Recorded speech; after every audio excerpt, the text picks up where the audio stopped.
There we go. Thank you. Good afternoon and welcome to the Lessons Learned Building an Esports Team panel here at Casual Connect. My name is Stan Press, and we're going to be talking a lot about how we can build an esports team from the perspective of a team owner, game publisher, and a talent agency. Is that about right, Avi? Sure. Talent agency? We don't do talent. No? All right. Well, then when you actually get to introduce yourselves, which you guys get to do in a moment, then you can explain better. Sounds good. So real quick, myself, Stan Press, long-standing esports person, been in the space for about 12 years as a former competitor, turned marketer, turned market researcher, now heading up business development at a new esports media agency called Esports. But enough about me. I'm going to ask you guys to go down the line, start with your name, title, and what got you into esports. Sure. So my name is Kent Wakeford. I am the co-founder and COO of KSV Esports. We are a team owner, so we own an Overwatch team, which we're very excited by. Soul Dynasty, go. Come on, anybody? Anyone? Yay! No, we got two people. Right. We got two people. That's good. It's so new. We also own a League of Legends team, formerly Samsung Galaxy, who won the World Championship last year, and I have a PUBG team and a Heroes of the Storm team. Awesome. Avi? I'm Bhuiyan. I work at Catalyst Sports and Media. We do esports advisory and investments in esports companies. So we help the Golden State Warriors get into the NALCS, and Counter Logic Gaming in League of Legends get acquired by Madison Square Garden.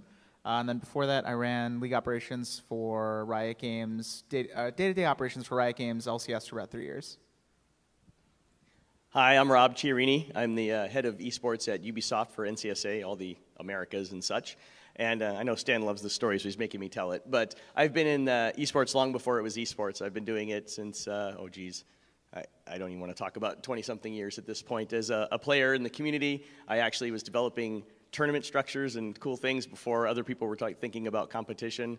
I developed tournaments out of my home, first to broadcast fighting games in the world, doing lots of cool things. I was able to work at the IGN Pro League, as well as Blizzard, and helping do BlizzCon, as well as now at Ubisoft, leading the initiatives over there for our esports products.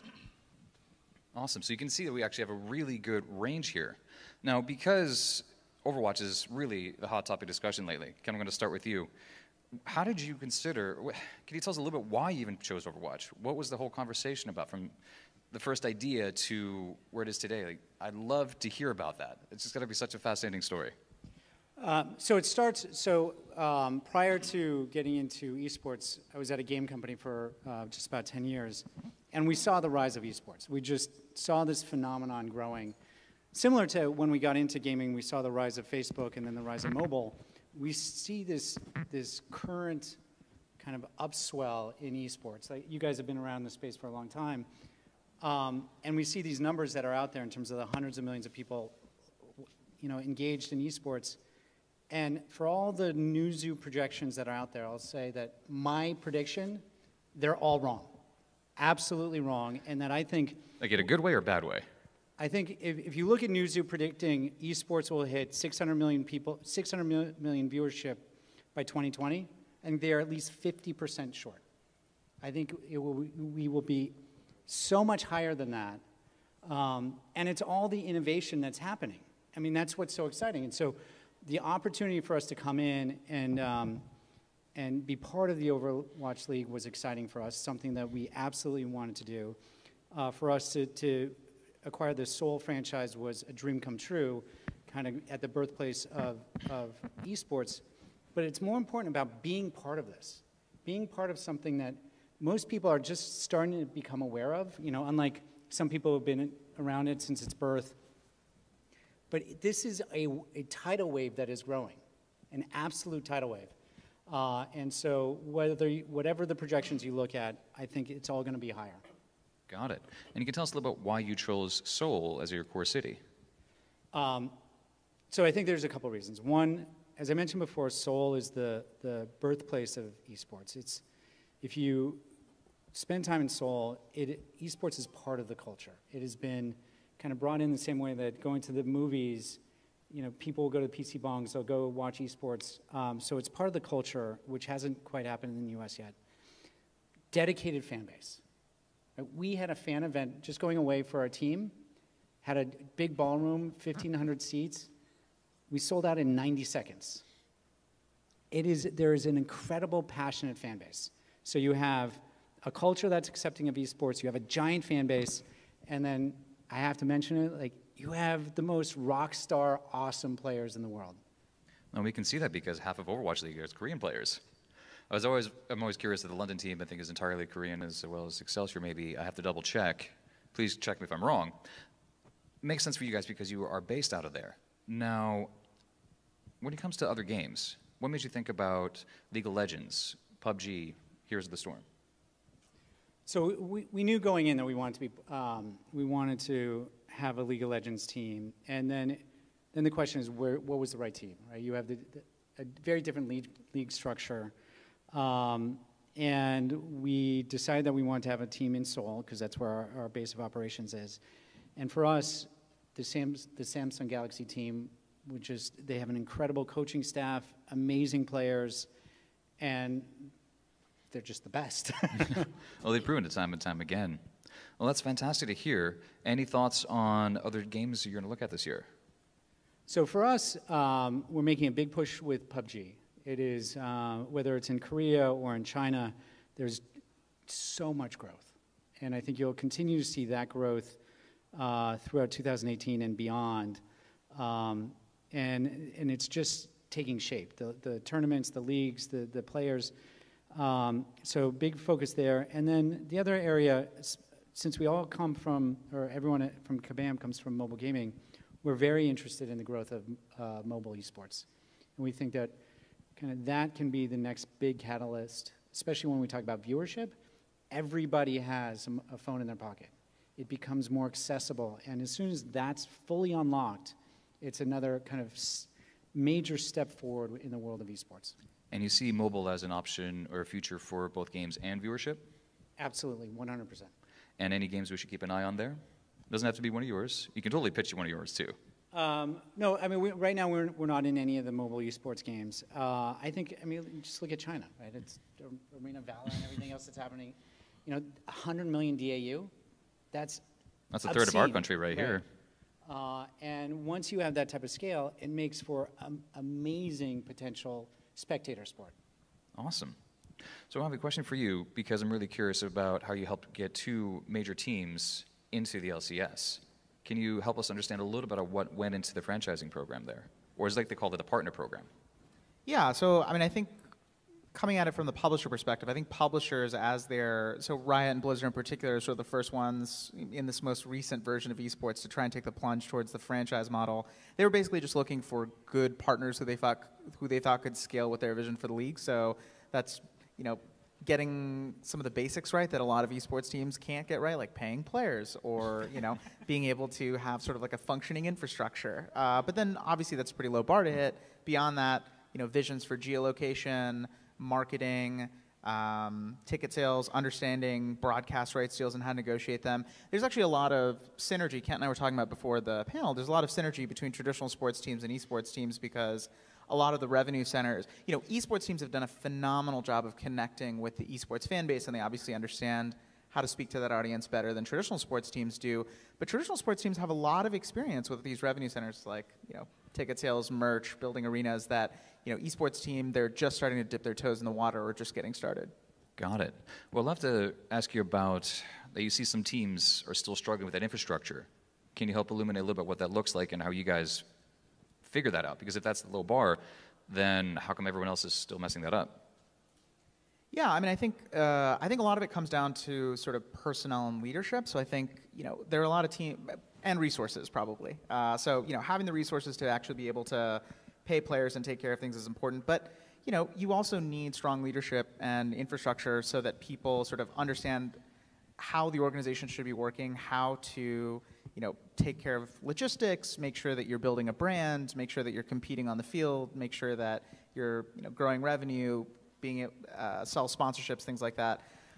To be totally honest with you, Stan, I feel like esports until very, very recently was more of a hobby for a lot of people, I think. And so a lot of the talent in esports has a ton of passion, but hasn't necessarily been around, traditional businesses as much. And so I think right now you're seeing this cool sort of exchange of information between people from traditional sports and traditional business coming in with a lot of savvy and people from esports who understand product and brand.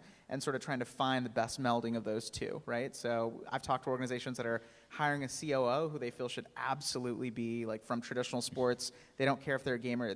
You know, they think you can teach someone how to become a gamer more easily than you can teach someone how to understand business development and sales. I've talked to other teams that have literally the exact opposite philosophy and are like, we would never hire someone that's not a core gamer. So I think, you know, it's an open question, but it really comes down to finding that balance. Can I just touch on this? Because this is one of the things we were talking about in the hallway.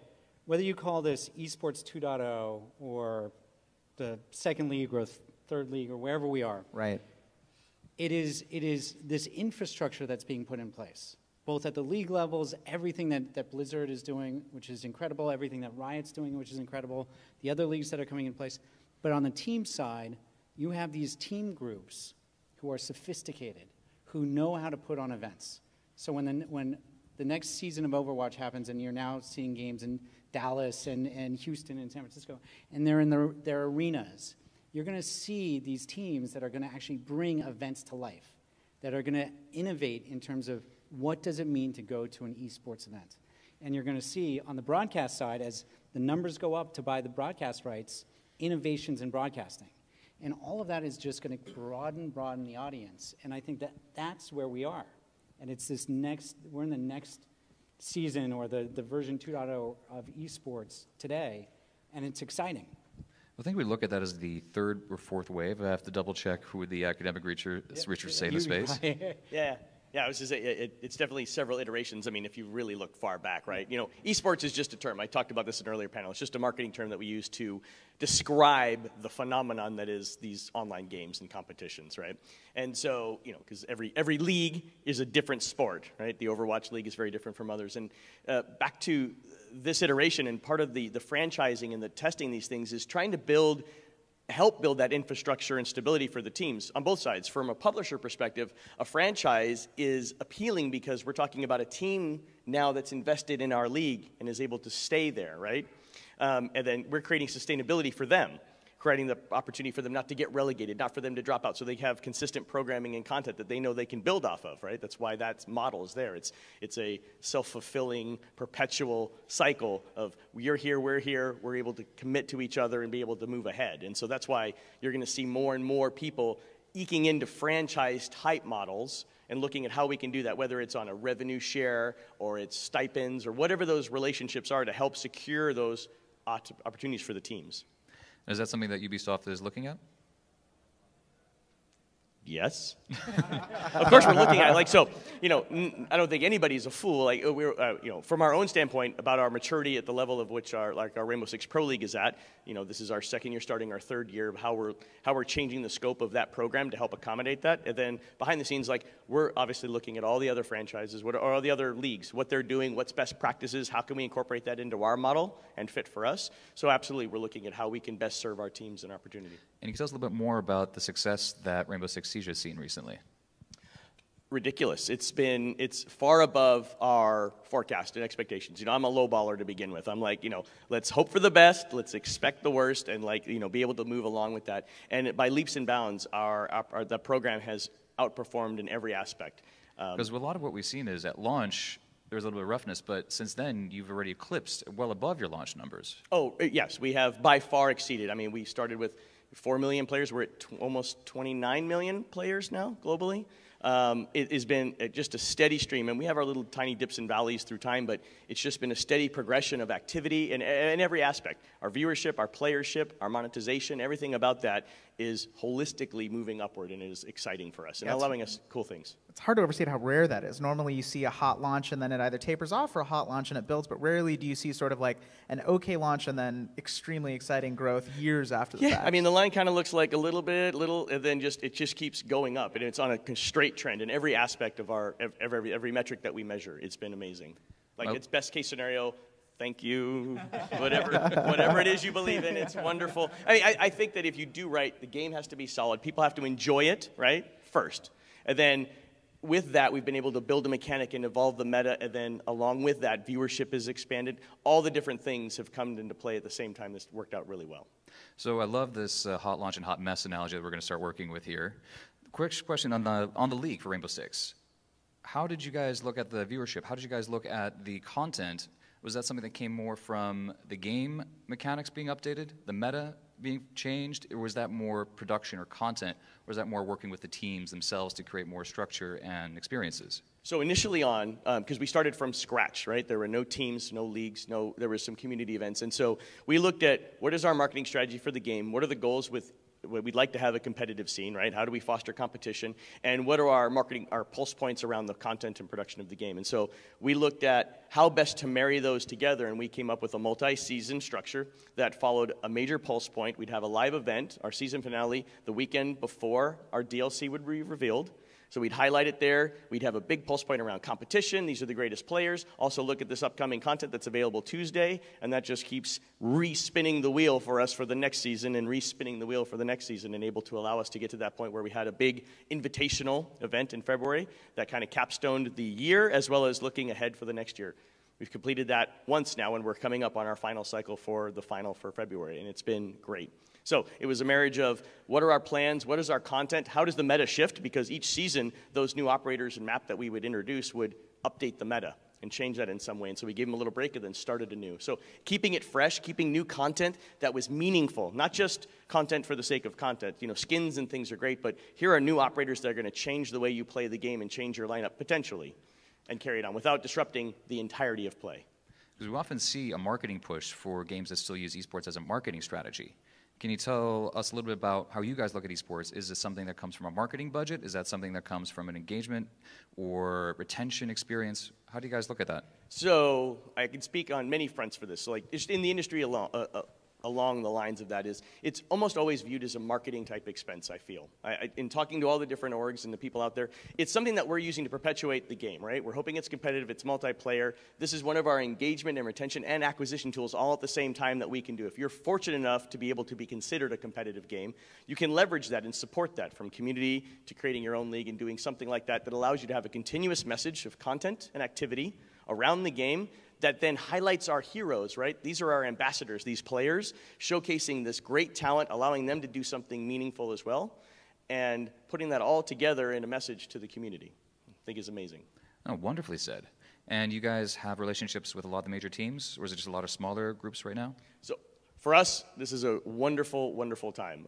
We have just announced a couple of our new teams that have come on. You know, like I said, originally there was a bunch of 4 guys together or 5 guys together starting up a new team and playing, which was amazing and awesome. And some of those players are still in the league and now have been picked up by bigger fish, and now the top tier of fish are out there grabbing up the teams. As far as Team EG has come on, and I can't remember if the other ones have announced, so I'm going to shut up. But there are many more orgs that are coming on board that are joining us. It's super exciting to be able to have that caliber of team and be able to show that value proposition for them that they're excited about coming on board. It's amazing. So Kent, we're going to see a Rainbow Six team from you guys soon? Well, after this, can we spend some time talking? Yeah, no, absolutely. See, this is why we do these panels. It's not just for you guys. No, So going back to Avi, I've always loved the franchising process because just diving into the money, diving into the accounting and finances, diving into creating a presentation that is potentially 30, 40, 50, or as we saw from Team Liquid, 200 some odd pages. Can you tell us more about the whole process? Did you advise 2 different teams or just one, or anything you can share about that? I don't need details in particular. What I'm just more fascinated in is what goes into the application process. Yeah, I'll try and keep it pretty high level. So we help Golden State and a couple other folks as well, but I'll try and give you at least some of the more interesting details. So I mean, I think, you know, from a high level, I think it's just mostly about, I think the things to primarily demonstrate to publishers, right, are that you're going to be a good partner for the league, you're going to be a good partner for their IP, right? Because fundamentally, and this touches on something that both Kent and Rob have talked about, which is that I think we've been in a period where esports is basically marketing. It was essentially marketing for games, and I think now with Riot, Activision, Ubisoft, and a bunch of other publishers, you've been seeing more and more a vision of esports as a standalone product, which can perhaps be profitable in and of itself, but you know, at the end of the day, it's still tied to the game itself, right? I mean, if you created a balanced patch which was spectacular for the professional scene, but absolutely miserable for casual players, I think there are very few publishers that would take that trade-off. And so you just sort of have to understand where esports falls in relation to sort of the larger product, which is the game itself.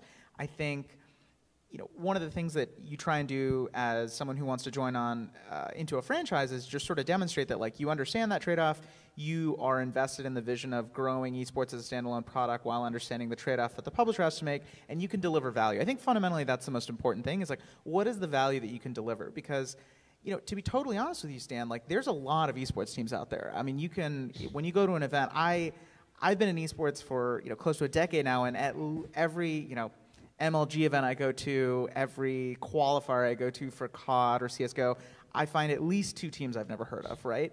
And so I think what you need to really demonstrate is like, what can you bring to the table that other people can't, or that you are sort of uniquely qualified to do, whether that's because you have world-class understanding of how to do merch, or whether you've built an extraordinary brand in a short amount of time and you have an awesome stable of influencers, whether you just have an incredibly solid ability to build competitive teams and that side of things. So I don't think there's a one-size-fits-all solution, but I think the main thing to sort of get across is that you're a good partner, you have the resources and the infrastructure and vision to really help grow this thing, because it's not about where esports is right now, right? I mean, it's about where everyone wants it to be in 3 or 5 years, and so it's sort of about demonstrating that you can play at the big kids table. So really, that's the long game that they're looking for, is that just that you're committed to the long term, that you're invested. We're at that point now where we're seeing $10, $20 million investments from a lot of groups, and even more in some particular situations. So then maybe it goes down back to a audience generation question on the teams themselves, because we have a lot of new franchises as well. Any thoughts on, for all of you guys, what would be the best way for them to grow their content, for their audiences to really consume? Not everybody's as lucky as you guys to have a rabid audience already. But for the other guys who are in North America who are brand new and have to convince audiences to follow them and love them and create content and experiences that really just connect with the fans, how do they do that? Well, I could start at the team level. So with Seoul Dynasty, we have a team that has a huge fan base in Korea. Now they're moving to the US. And the US ad market and media market is much more lucrative than Korea, right? Just from a CPM, everything else. So for us to have an audience in the US is financially more beneficial as a team ownership group. So we're doing everything we can. And what we've found has been beneficial is telling the backstories. Letting kind of the fan or the people who are excited about Overwatch to understand who these great players are, where they come from, what challenges did they have to overcome to get where they are, how did they become, we have players who are thought of as the best in Overwatch. How did they become the best in Overwatch? Like, what does the best mean? And what did it take? And it's these stories are amazing. I've lived it firsthand. I went. When we first were meeting the teams, I'd go to their team house and there's 8 guys living in one room. 4 bunk beds. And you're like, oh my gosh, you're now gonna sign up and be part of the Overwatch League. Your salary is gonna go way, way up. It's like your life is about to radically change, and you just see this transformation. And it's sharing those stories with people about how hard these players, they train 14 hours a day for years for this one dream. And I think it's if you can get that message out and show the stories of these people, your fan base will grow. Yeah, I mean, I think one thing I've seen across League of Legends, Overwatch, a number of other esports is that I think leaning hard into whatever you think your brand is. And that sounds sort of vague, so I'll make it more specific, right? Like Carlos from G2 in Europe. I really like Carlos, and I really like the brand he's built with G2. And one of the things Carlos likes to say is like, look, you can actually share a little bit about the brand, because there's a certain personality and irreverence that Carlos brings to G2. Yeah, I mean, so Carlos is a very irreverent personality, and I think G2, they really lean into sort of the villain motif. Like they are, I think, in an environment. Bad boys of League of Legends.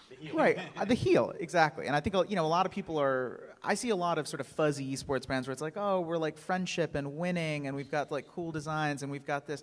Check it out, we have like the 49th version of following the team around with a handy cam, and we upload it every week. Like, that's great. That is the bare standard, right? Like, if you're a serious esports team, like, you should be checking those boxes by default. But, with G2, and there are other examples as well, but like, they put out content where they like, after they beat teams, they'll like, take a logo and like tear someone's flag up, or like, spit coffee at people, just like obviously all in good fun. And, Carlos is like, look, I don't care if you love my team. I don't care if you love or hate my team, but I don't want you to ignore my team. Like, I just want you to feel strongly about it. I feel the same way about like 100 Thieves, one of the new LCS brands, for example. I think, you know, everyone knows that, or I think most people in esports know that like streetwear is very popular, right? Like you see people. You're rocking it right now. Yeah, everyone's running joggers, around with the sweet joggers and kicks. Yeezys, and right, and so It's like it's half business, business up here. and I don't think it's.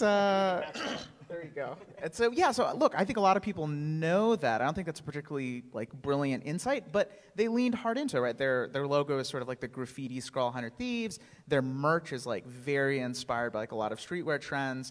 And you know, whereas There's merch sold out within minutes, right? Constantly, they're constantly sold out. And you know, you see a lot of teams with merch which is sort of like very much like traditional sports team jersey and like maybe some creative stuff. And I certainly don't want to cast shade on anyone, but there's a lot of that in the marketplace. I think, you know, trying to be the streetwear brand, I can see risks with that, but they have leaned so hard into it that I think even without having played a single match, they have an identity. People already feel like they understand and know things about that team, just like G2 fans feel like that they have a really strong identity. So something I've seen pretty consistently is just, you know, you don't have to win. In fact, I think trying to create a brand by winning is very dangerous because when you start losing, what do you have left? I think it's really about finding an identity, and it really doesn't matter what it is, but finding it and leaning hard into it such that you're distinct. And to add to that, like, don't ignore best practices. What other teams have been successful on, if they're all successful on that, look at that, right? Look into that. If creating, you know, don't ignore weekly content. Don't ignore making personalities of your players. Don't ignore that, sharing that stuff. And on top of that, you know, from our perspective, how can we partner with those teams and create content and do things together, right? How are we able to enable things that unlock on both sides, right? Because we want the players and the player journey are important to us. And so you are ambassadors of the game. How can we help convey that message, and how can we help share that? How can we leverage your content and vice versa? How can you leverage our distribution? How can we work together on developing those things as we look ahead? Documentaries, other things. How can we create insightful content that helps push you along? So as a publisher, are you investing in that type of shoulder content right now? Yes, to a degree, and we're looking at how we can expand it. Like this coming year, it's like, how can we do more? How can we invest more into these teams alongside of that? How can we help build that up? Because I think we've been so focused on just making sure it works, right, first, and now we're getting to the point where, like, things work, we're going to iterate on that and make improvements. How can we then create more things around our teams and the content that we have? How can we make it better? What shoulder content can we, to your point, can we create? How can we highlight things? What can we do to help share that message through those teams and players? So this would be an interesting question then. Because the leagues often have to create their own shoulder content, the teams have to do the same. How do they work together? How do they separate from one another? How do they not overlap? Perhaps they don't. And perhaps it's, hey, we'll work with the team and they want to develop this stuff. How can we help and do that and leverage that content instead of us double dipping and spending on the same thing? How can we be collaborative on that? I think it's one of the things that we're looking at, and I can't imagine others aren't. I mean, some of it might be top down. I think some of the Overwatch stuff might be top down, that they're creating this stuff and sharing it with you. But on our side, we're looking at how can we be more collaborative at this point. Yeah, I think there's a good overlap. I mean, some of the objectives are slightly different, right? As a team owner, we want to build fan base in either our team or our They want to build that players. identity. Right, and that identity. Good word. You know, the publisher may have some slightly different, but there's a nice overlap there, where if they're creating high quality shoulder content, you know, it will help us from a fan perspective, and it could also be something that we could promote on our social as well. And like you could create a nice synergy there. Yeah. And to be fair, like if you are a team that's doing content and creating things that we are not aligned with in the first place, it's probably not going to be a good marriage anyways. So hopefully you're not doing something weird or, you know, that's off-putting that we wouldn't want to be a part of anyways, because you're in our league, and if you are our ambassadors now, you're off product brand for us anyway. So I think those instances are pretty far between, but, you know, we like to push the envelope a little bit. So going back to the merch, because it's part of the identity, can you share with us about your thoughts on merch, where the team's looking at, if it's the vision behind it, or if there's even one yet, and any successes you guys may have seen? Sure. So I have this shirt. If anyone wants to buy it, it's $29.95. Yes, on sale. Oh, can we bid it? Can I bid it? Store. And Game worn. that was really Game worn. So I think merch is really important. It's important on multiple levels, and I think there's the kind of basic blocking and tackling that you see. You know, I'll use Blizzard as an example. Yeah. Like you look at in the Blizzard store, there is all the standard stuff. You got the jerseys and you got the hats, best sellers. You got T-shirts. You got, you know, all the keychains. They got a bomber jacket too. And bomber jackets. And I think that's like the basic blocking and tackling, and some of those items really sell, which is awesome. But I think where the innovation is coming, and I mean, you hit it on the head, whether it's you're looking at kind of what's the intersection between esports and streetwear or anything else, like that's the next kind of frontier, because the audience, that's what they want. Like some people want the jersey and it's awesome and they want to show off their favorite team or player, but some people want more of that kind of authentic identity, and I think that's where a big opportunity is. And some just want the in-game stuff, right? They don't even want physical goods, they just want the digital goods. Absolutely, yes. All right, so let's talk about the digital goods here. As a publisher, can you tell us a little bit more what you guys have done in Rainbow Six Siege to connect with the fans, with the teams, to find some great revenue opportunities? Anything you can elaborate? Yeah, and most of the things are best practices, industry standard stuff, right? Trying to inputting thematic skins for different players, putting their logos in certain places and such for the different teams that are playing, as well as in our game we have charms. So on each of the weapons there's a charm that hangs off, and being able to put that team logo's charm in there, and that's also a potential revenue share opportunity. But the charm is visible every time the player is playing. Yes, whenever the player is playing, you can see the charm dangling off. It's not obnoxious, but it's there. So it's noticeable enough that you can see it, but you could forget it if you want to. But the idea is putting in these skins, or we've also done additional Pro League things that we considered very neutral, like, hey, we put out this thematic skin that is going to benefit the teams. If you buy into this, the teams get a share of the revenue across the board instead of something specific. So adding that other revenue source allows us to have some more content, and as well as create a source for the teams to have revenue. So you don't have to share how much you made from, say, one type of in-game monetization. Can you tell us the best one that's performed for you guys? No. But we can talk about, there is a percentage of, like if you think about, I'll just make up a number and say a charm sells, $500,000 of skins, the teams get a percentage of that. We get some, they get some, and it's a good for all kind of thing. Got it. Because there's, the investment time to develop that, all the things to input that piece of it, to license that and sell it back out. But, everybody gets a little bit of that. And Kent, you guys have in-game skins with Overwatch. We do. Yeah. They are beautiful. They are beautiful. Yeah, they're really good. Honestly, you guys have the best looking ones in my opinion. So there you go. In my opinion too. Oh yeah, you're biased though. Yeah. As part of that, are you guys looking to bring that across all of, in that similar style or similar hits to other properties, or is it locked in to the Soul Dynasty? Locked into the Soul Dynasty brand? So, well, I think there's two questions there. One is what goes in the game. Mm-hmm. That's clearly in the world of the publisher, right? Whether the publisher wants to do skins, wants to do charms, or could. I think what Blizzard's done with Overwatch, I think the skins are awesome. Well, they really made every single one look really good. I've been impressed all across the board. Yeah, and so then it's a question of, does it make sense for another publisher? Like, would it make sense for Rainbow Six? Maybe, maybe not. Well, even look at Rocket League and the flags and the things. Like, everybody's finding a way to introduce a piece of that. And it's not just for esports. So, like, some people just think it's cool, and they just buy it anyways, and they have no idea that it's associated with a team, right? Yeah, but this whole Dynasty one looks really cool. I mean, yeah, just saying. So, question then, because you guys have to have Soul Dynasty separately, essentially as a separate brand and company in general, what was the logo creation process like, the brand and design process like working with Blizzard? Anything you can share around that? It was probably one of the best experiences we've had. So we were So this is probably the only time you'll hear best experience I ever had in terms of working on brand and identity. All Blizzard's awesome at that, though. So really we were good. able to work with artists who actually worked on the game. So you're directly connected to the artists. Directly connected, and we had our vision. Mm-hmm. And what we wanted to take from Korean culture, right? The symbol of the tiger. And if you look here, like this symbol here is the crown in Korea, right? So really, like we wanted to bring kind of these symbols into our logo. And we picked black and gold for their symbolic reasons in Korea as well. And we kind of put all this in front of the artists at Blizzard. And they came up with this beautiful logo, just phenomenal. It's cool, it fits esports, it's badass, like it's awesome. So you didn't really have to do too many revisions there, and they did everything. They created all the identity for the teams.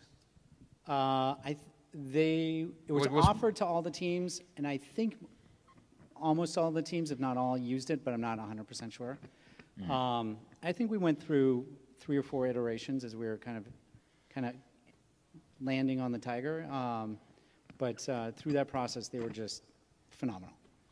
So assuming you guys get a couple sponsors, and you already have a couple sponsors right now, those will not be reflected in in-game skins, correct?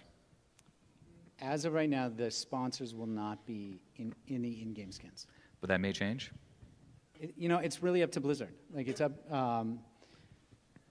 Right now, the skins are clean. They're really nice for all the teams. I don't know if they will start to change that and put, like, Jack in the Box on the Dallas Fuel. I was going to say, what about the Jack in the Box logo on the Dallas Fuel skins? That was exactly what I was going to say next. Yeah, it's like the nature of that relationship is probably wouldn't transfer into that. I just would guess. Yeah. I mean, it's up to Blizzard, but Yeah.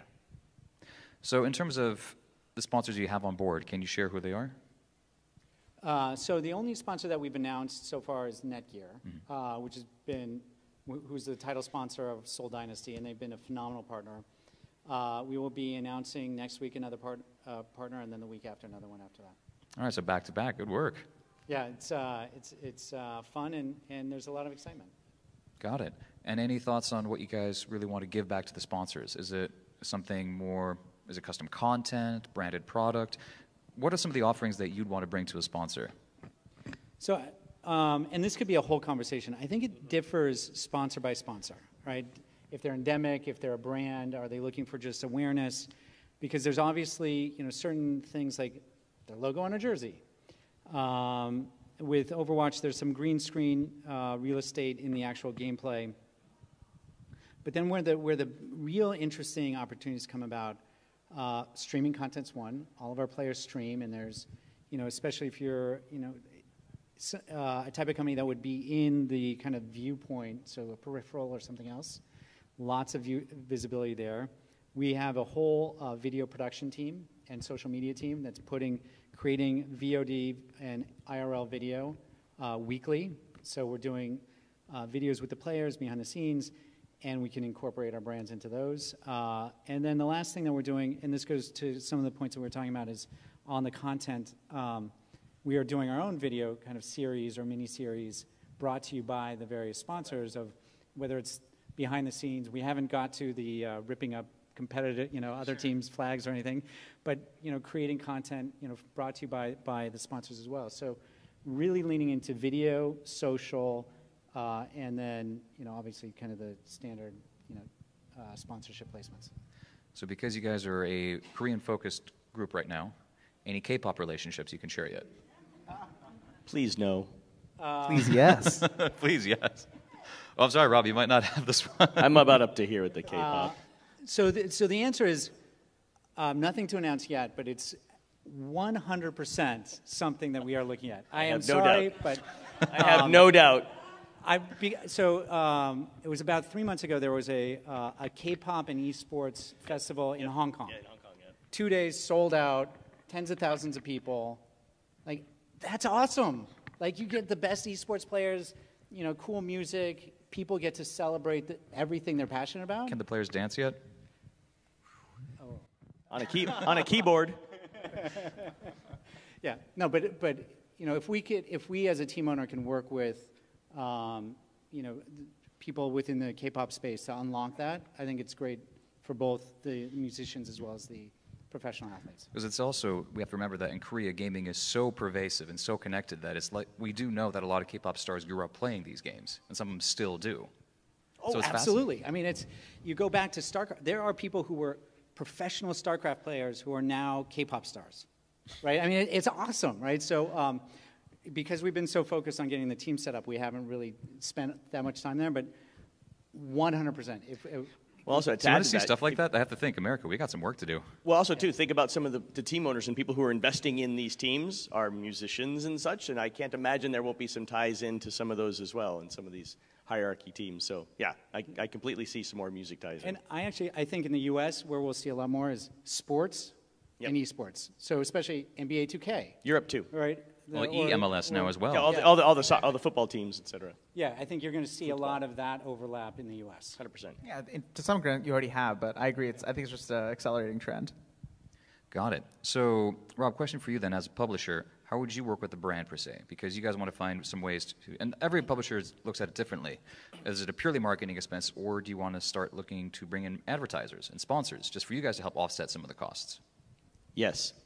And any you can share yet? Anything you've done in the last little bit? Yeah. So it's a mix, right? So it's always what's the value proposition for us. What differentiates esports from traditional sports is we also make money on the game. And I always go back to that. Like NFL doesn't, I mean, they have some licensed footballs, but they don't make money on football. The more people that we have viewing, playing, monetizing, that's our business, right? This is all ancillary stuff. So additional revenues that help subsidize costs that we have and or allow us marketing dollars or marketing spends that we might not have otherwise had to create awareness are all ways that we look to leverage things. Whether it's, hey, we're working with a partner that's going to have a marketing spend that doesn't with us, but spends and helps create awareness, or somebody who literally pays to offset an advertising spot for us that brings revenue back into that. Gotcha. And any thoughts on, or anything you can share what you can promise in-game, or what some of the opportunities you can bring back to a sponsor? Or is that too soon?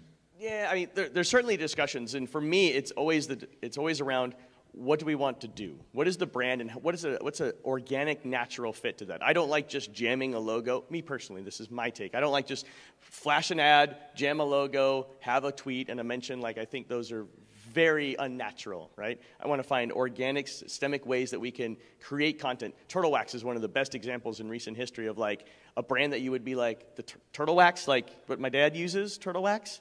You know, and finding a way to connect with players on that Mercedes, you know, all the players with the team. It was beautiful the way that they integrated and showed off that these players have very expensive cars. They're really into their automobiles and such, and Turtle Wax is a natural fit. And looking at how they created content around the players' vehicles was just a very organic use case for that. It wasn't just in your face like, Turtle Wax. It was great. It was great. So my question then for you, Avi, because you've seen a lot of this, and because you guys, forgive me for if I bounced your company earlier, please give me shit for that later. You guys do a lot of brand advisory as well. We do. And you help brands figure out what to do in the space.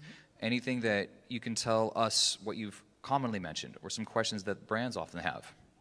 Yeah, I mean, I think, you know, there's a lot of different approaches that brands have. I think, you know, there's way more than two categories, but for the purposes of clarity, I'd sort of divide it in two. So there's people who are like, there are brands we've talked to who are sort of like, yeah, you know, our CMO saw something about this at Ad Age, and, you know, we've seen the TechCrunch article, or we saw something with some blurb on ESPN. We should probably be paying attention to it. We know it's a big deal, but we don't understand it yet. We want to, you know, what we really love, you know, traditional sports. I grew up watching the NFL with my dad. Maybe we'll keep our advertising dollars there, and esports we'll kind of figure out. And then you have brands, you know, who are sort of like, hey, you know, we understand this is absolutely important. You know, it's an incredibly high growth industry, but actually some of the smartest brands I've talked to are also kind of reluctant to get into esports quickly, because they're like, hey, we understand that this audience is so sensitive to sort of inauthentic advertising that if we come in the wrong way, we could burn our bridge with this demographic, like, you know, maybe not permanently, but for a very long time. And so when we come in, we want to do it authentically. We want to do it just right, with the right IP, with the right team, with the right activation, et cetera. And so, yeah, so we've had some success with talking to a couple of different brands who I think are in the I think 2018 is going to be a pretty big year for esports on the brand front. I think there's a number of new brands coming in, and actually even some older brands which maybe tested the waters in esports, left, but I think are now interested in coming back.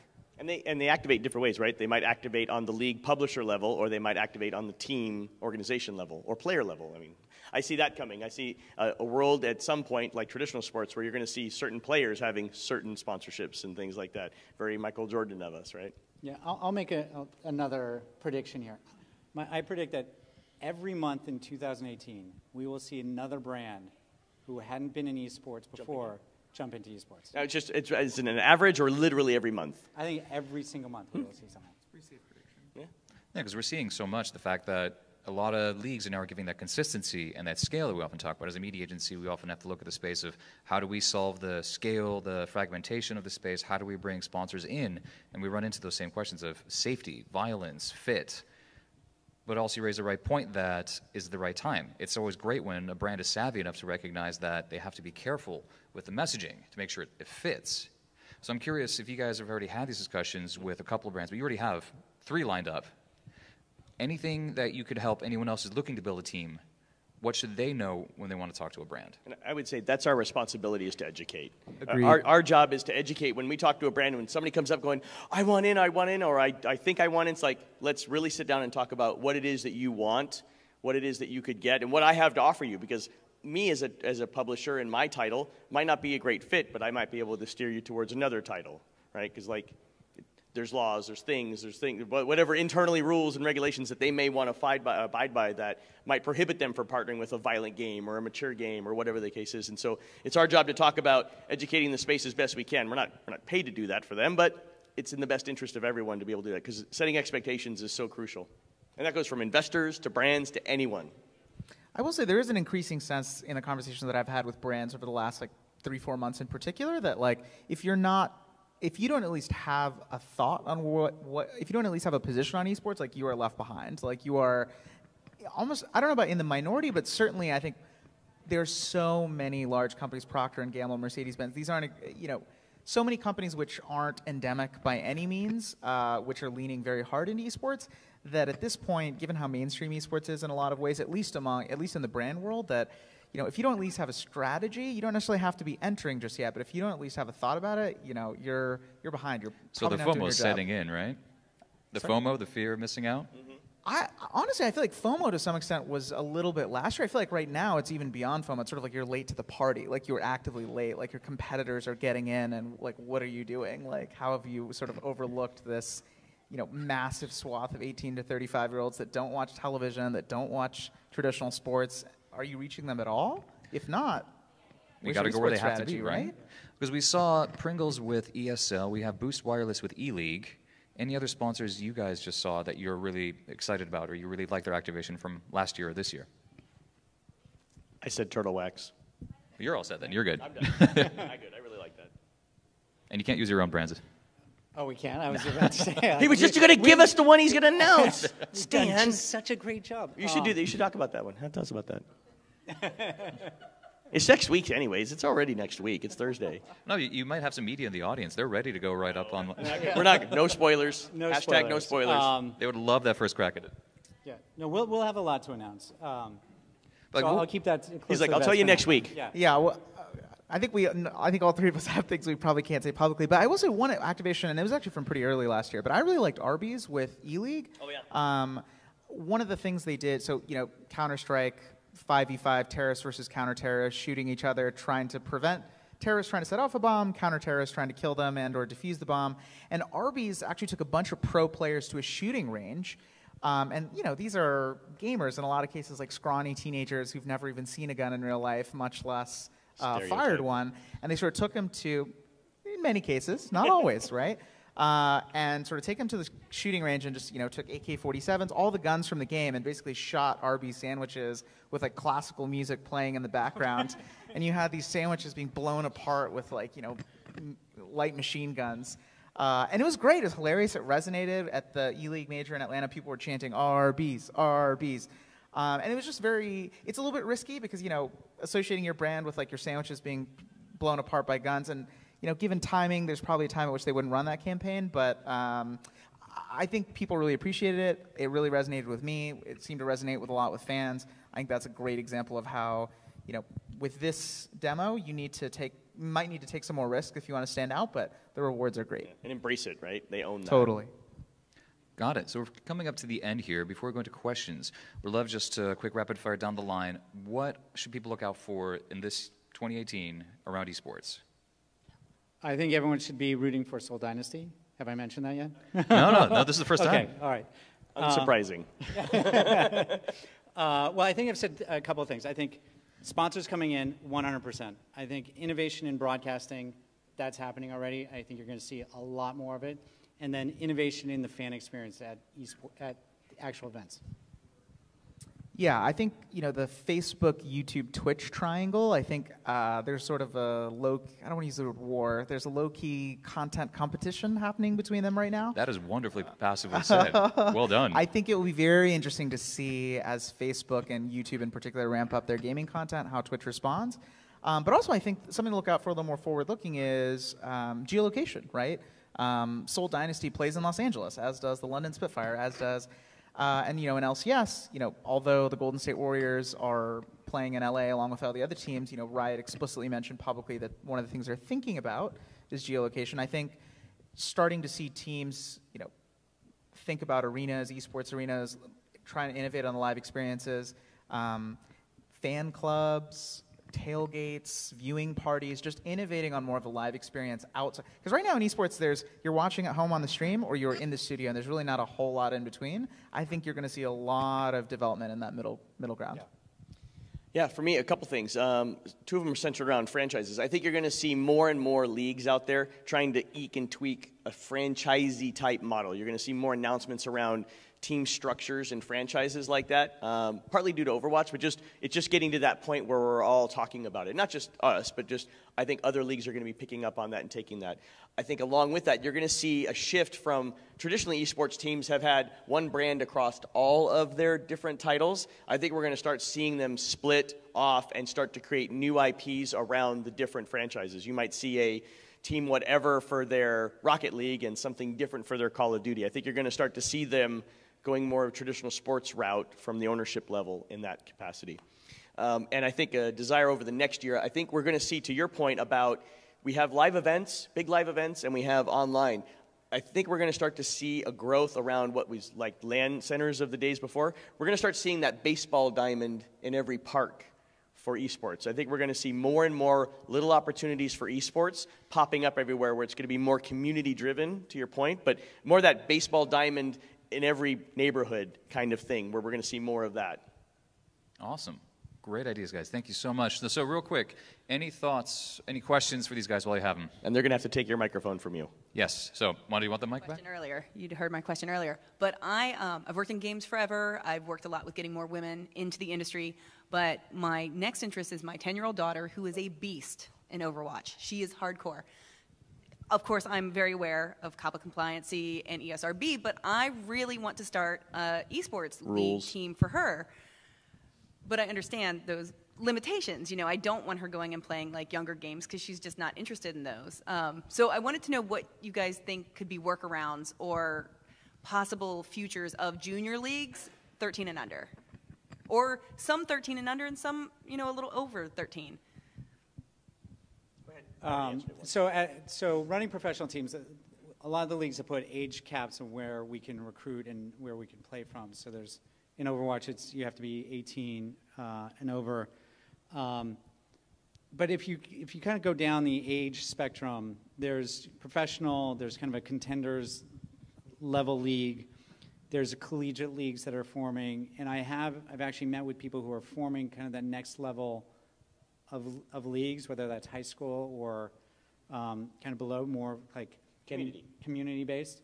And so I do think you'll start to see that emerge. And whether those become feeders into colleges or those become feeders into professional, I don't know exactly kind of how that will emerge, but it's already starting to happen. So to add to that, we're looking at, we're looking at Super League Gaming doing events in movie theaters around particular competitive titles, particularly around younger audiences. It's a great way to look at that. But also, as maybe a thought, in terms of finding a community, maybe getting your friends and rallying her around that and teaching her how to be a leader and teaching her how to run a team, run an organization, run a community, and have her start her own experience, an own group. I think that'd be a fascinating thing for any child to learn on top of just rallying around their favorite game, but teaching them how to build their own group, their own community, their own experience. Great. I was going to say, I think that's really correct. Also, you know, one of the nice things that's different about esports versus traditional sports is that in traditional sports, if you are the best basketball player in your town, you can go to like the local YMCA or Blacktop and play there.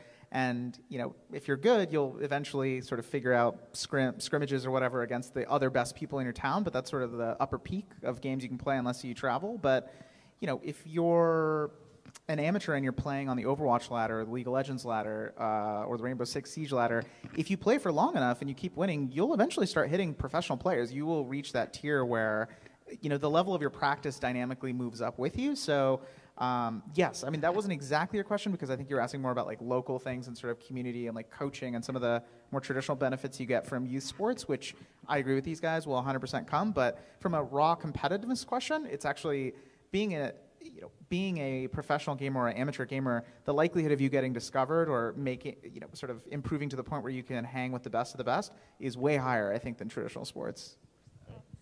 So hello, I'd actually like to ask about mobile esports because earlier, I believe, Kent, you mentioned that that's something that you wanted to look into. So what are you keeping an eye on right now? Because there's a lot of, I think a lot of different companies that are trying to get into the mobile esports area, and we're seeing like the growth of like Vainglory and so on. Yeah, so I think that there are some games that are out already, right? Whether you're looking at Vainglory, which has really done a great job in creating a mobile esports experience. I think looking at what Supercell's been doing around Clash Royale and doing the tournaments there, I think that's interesting, and I think that's growing. Hearthstone is another phenomenal example of a mobile game. So those are ones that are like where the infrastructure, where the leagues, where the kind of the tournaments have already been happening. And then looking into China, as I spoke earlier, there are a number of games that are starting to really emerge in China at a scale that surpasses what we've seen in the West. So my guess is that I think the next big game could come out of China.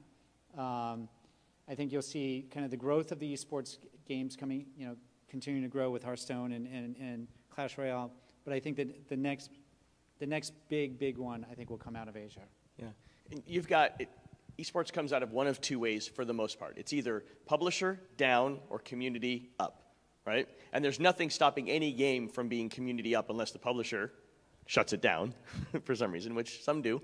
But so there's nothing stopping a game. If the popularity of the game is good, the game is competitive, people are interested in playing about it, it will start to develop its own scene, and then either the publisher or another provider, another third party will step in and try and organize some stuff. But there's nothing stopping any title from becoming an esport. It's just when it hits the real tier, what we consider esports, there's a bar there somewhere where it's become a career, right? For me, it's when people make a living. Right? If there's professional players making a living, it's an esport. Anything else, it's prize money. So there's nothing stopping that. So I think that it's a combination of the game, the excitement, the publisher's direction of that, and then the community. Well, good. Thanks, thanks you all for joining Thank you. us. Thanks, audience.